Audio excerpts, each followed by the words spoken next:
Jeg hedder Henrik Clausen. Jeg er 35 år. Uddeler i Dagligbrugsen i Glejbjerg. Dagligbrugskæden har en online portal.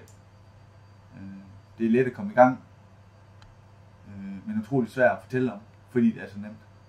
Jeg har været ude at lave den her lille investering og fået produceret en QR-kode, som tilhører min webshop.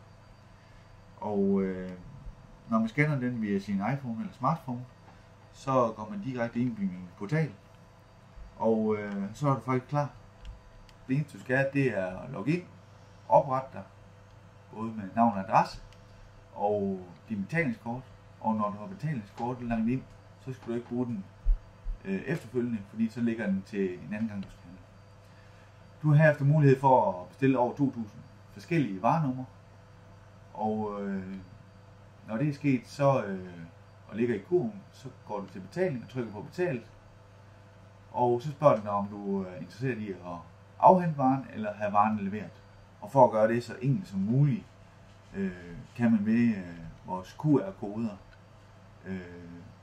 logge det op på, så man kan lave en app, som man har på sin smartphone, så det er nemt lige at trykke. Så er du fri for at have din QR-kode med på dig hele tiden.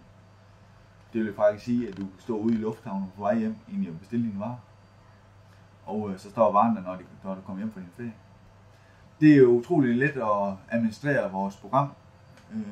Hver gang der kommer en ordre ind, får jeg en mail, hvor der står, tillykke med din ordre.